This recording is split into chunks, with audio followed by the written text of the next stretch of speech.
everyone, welcome back to my channel. For those of you that are new here, my name is Rochelle.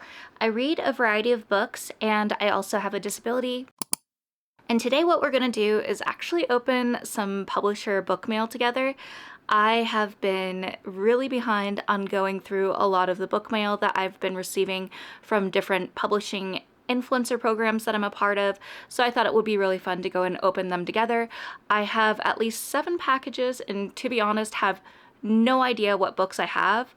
If you are at all curious about how I do get book mail and how other people in the booktube world do get mail as well, I do have a video here that I will link up above just with my experience and some of the things that I've learned if you've ever been curious about learning that type of stuff. But with that being said, let's go and open up these packages together. Okay, first package. Ooh, I've been curious about this one. Okay, the first book we have here is from Atria. It's called Ruinous Creatures by Jessie Cole Jackson, and this one comes out January 12th of next year, so this is cool. I have some books that are starting to stock up now that are going to be for next year, so that makes it really nice that I don't feel as pushed to read them before this year is over. So for this one, it says, for fans of One Dark Window and T. Kingfisher comes a standalone romantasy debut about a woman who accidentally awakens the power to siphon magic from 2 phoenix skulls, binding her fate to a vengeful stranger and forcing them to navigate the devastating cost of their unbreakable bond. In a sanctuary for magical creatures hidden deep within a valley, magic is born from the bones of extraordinary creatures. For generations, a privileged few have siphoned their magic by wearing the skulls of such creatures and wielding their power. Adela spends her days meticulously preparing these skulls to be matched, ensuring the magic endures and the valley withstands. But when she discovers the skulls of 2 phoenixes, creatures she had believed only legend, she can't resist the pull of their dormant magic. Defying the warnings of her mentor, Adela awakens the skulls, unleashing a shockwave of power that throws the valley into chaos. This sounds so cool. I am so excited to go and pick this up. I also really love the imagery on the cover. I really love covers that tend to have like plant life involved in it, so this is probably one of my favorite covers that I've received in book mail. Okay, next package. Ooh. Alright, so then this one is This a Cry for Help? A novel by Emily Austen. And this one comes out October 27th. So this one says, Darcy's life turned out better than she could have ever imagined. She is a librarian at her local branch, while her wife, Jo, runs a book binding service. Between the two of them, there is no more room on their shelves with their ample book collections, various knickknacks, baubles, and dried bouquets. Rounding out their ideal life are 2 cats and a sun-soaked house by the lake. I mean, that sounds like absolute heaven. But when Darcy receives the news that her ex-boyfriend Ben has passed away, she spirals into a pit of guilt and regret, resulting in a mental breakdown and medical leave from the library. When she returns to work, Darcy is met with more unrest as protests surrounding intellectual freedom result in a call for book bans and a second look at the branch's upcoming DEI programming. Ooh, this definitely sounds like a lot, especially coming from the political climate we're in currently. I feel like this is definitely a book that I'm going to need to kind of put out feelers to see what my mood is looking like before I end up picking this book, but I feel like this will be a really great read, although a little bit difficult depending. And this book was also from Atria as well. Ooh! I've been curious about this one. So this one is The Wasp Trap by Mark Edwards. Oh my gosh. So this one is about a dinner party in a beautiful Notting Hill townhouse turns into a sinister game as 6 old friends are forced to spill their darkest secrets or else. I honestly love these books. I find them to be so much fun and so mysterious and something that I always have the hardest time putting down. Six friends reunite in London to celebrate the life of their recently deceased ex-employer, a professor who brought them together in 1999 to help build a dating website based on psychological testing. Interesting. But what is meant to be a night of bittersweet nostalgia soon becomes a twisted and deadly game. The old friends are given an ultimatum: reveal their darkest secrets to the group or pick each other off one by one. Oof, this sounds like such a quick read, and I'm sure I'm gonna have a fun time with this one. I have kind of seen some other people go and post about this book, just that they've received it, and I've been so curious if I'd be one of the lucky ones to receive it as well. So I'm so excited to read this one. And this is also, is this an Atria book? Let's see. Yes, this is also an Atria book as well. So then we have Deathbringer by Sonia Tagliari. I can't pronounce that. I'm kind of tongue twisted right now. But this one comes out February 10th of next year. And this says, born with the ability to speak with the dead, Viola hates her magic. It killed her sister, Olivia, and if she doesn't learn why, it will kill her too. Her only hope lies with the perilous walls of Gorhale Institute of Magic, where Olivia spent her final days. There, Viola clashes with Silas, a poison mage, whose magic stems from 3 magical snakes.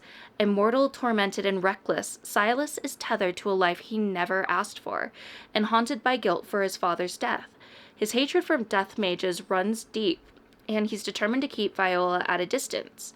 But when an attack forces him to heal her, their fates become intertwined by a magical bond that threatens to upend his loyalties and his common sense.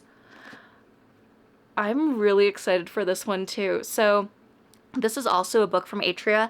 I have a feeling all of these books are from Atria, and Atria has been just the kindest book influencer program that I've been a part of. I've been so thankful. But this book kind of makes me think a little bit of a D&D character that I've been creating, and I feel like with this one and one of the other books I received, I might need to read these a little bit sooner just to see if they inspire me a little bit more with my character I'm creating. So then next book we have is Nothing Tastes as Good by Luc Dumas, and this comes out February 2nd. This is by the best-selling author that wrote The Paleontologist, which is a book that I have not read but I've been curious about. So this is a spine-tingling new thriller about weight loss treatment with potentially murderous side effects. Retail worker Emmett Truesdale has never fit the Southern California mold of six-pack suntan masculinity. Over 300 pounds, he carries the weight of his childhood trauma and millennial ennui, that's how you say that, around his waist and in his soul. After trying every diet under the sun, he remains stuck in his dead-end job, in love, and in his body. Desperate for help, he enrolls in a clinical trial for a new weight loss product called Obexity. The treatment is as horrifying as the results are miraculous, and as Emmett sheds pounds at superhuman speed, every part of his life improves overnight. Unfortunately, Obexity comes with some killer side effects, including lost stretches of time and overwhelming cravings. I'm interested in this one. I feel like I might need to go and check some trigger warnings on this one just to be a little bit more aware of things before I go into it. But I am definitely curious, and I do love a good thriller, so this might be one right up my alley. Alright, so this one is All We Have Is Time by Amy Tordoff, and this one comes out February 24th. We're definitely getting a lot of books for February here. In this fresh and entrancing debut novel, perfect for fans of The Invisible Life of Addie LaRue, which is a book I still plan on reading at some point, in the Ministry of Time, a jaded immortal woman and a time traveler fall in love across the centuries, learning what it means to really live and love before their time together runs out. Oh, I feel like this is going to be a tearjerker. 1605 London, Beatrix lives a solitary life in the shadows, wandering the city streets looking for ways to forget. Forget that everyone she has ever loved has been dead for nearly a century. Forget that for her, love can only ever mean loss, because Beatrix has a secret. A lifetime ago, her deathbed wish was granted, making her immortal. Ooh. I am definitely curious about this one.